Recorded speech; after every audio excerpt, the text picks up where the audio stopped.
ពួកយើងពិតជាមានមោទនភាពដែលបានកើតមកជាកូនខ្មែរក្នុងនាមយើងជាកងកម្លាំងនិងជាយុទ្ធជនការពារទឹកដីសូមស្បត់សច្ចាថានឹងការពារបូរណភាពទឹកដីមួយនេះពីសត្រូវឈ្លានពានឲ្យបានទោះបីជាត្រូវពលីក៏ដោយ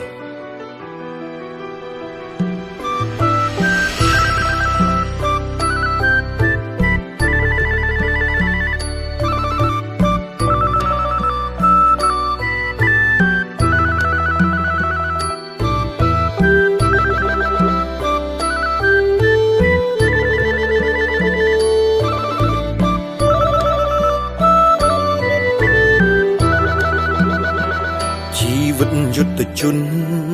ការពារទឹកដីជីវិតមានន័យបានបំរើជាតិប្រជាជនលះបង់តស៊ូលុតដំការពារដែនព្រំការពារទឹកដីខ្ញុំទោះខ្ញុំស្លាប់ក៏មិនស្ដាយជីវិតខ្ញុំសូមជូនជាតិធាតុជូនគ្រួសារការពារសីមាតែនដីសុវណ្ណភូមិបងប្អូនគុំព្រួយមានពួកយើងនៅសង្មរភូមិស្ម័គ្រព្រមលះបង់កុំចាត់ចោលឈ្លានពានសូមគេងឲ្យលក់សូមជួបជុំគ្រួសារផងទាំសន្យានឹងការពារទឹកដីពួកខ្ញុំជាយន់ការពារបងប្អូនប្រុសស្រីស្លាប់ក៏មានន័យពលីដើម្បីជាក្នុងនាមពួកយើងជាកងទ័ពពួកយើងស្ម័គ្រកាយស្ម័គ្រចិត្តបូជាជីវិតសាច់ស្រស់ឈាមស្រស់ដើម្បីការពារទឹកដីមួយនេះឲ្យរួចផុតពីការឈ្លានពានរបស់សត្រូវមិនថាកាលៈទេសៈណាក៏ដោយ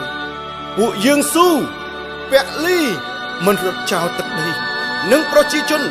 កម្ពុជាឡើយជីវិតខ្ញុំសូមជូនជាតិធាតុជូនគ្រួសារការពារសីមាតែនដីសុវណ្ណភូមិបងប្អូនគុំព្រួយមានពួកយើងនៅសង្មរភូមិស្ម័គ្រព្រមលះបង់កុំចាត់ចោលឈ្លានពានសូមគេងឲ្យលក់សូមជួបជុំគ្រួសារផងទាំសន្យានឹងការពារទឹកដីពួកខ្ញុំជាយន់ការពារបងប្អូនប្រុសស្រីស្លាប់ក៏មានន័យពលីដើម្បីជាកងកម្លាំងថែទាំជាតិទឹកចិត្តពេញព្រៀបការពារកម្ពុជាឆន្ទៈមោះមុតប្រយុទ្ធគ្រប់គ្រាស្ដាប់បទបញ្ជាការពារជាតិយើងសុងចិនស្រង់ឈាមក៏មិនស្រង់ទឹកភ្នែកកងទ័ពចិនដែកស្រែកថាទៅមុខជួមុខជួក្រោយស្រែកថាប្រយុទ្ធពួនដៃសំរុក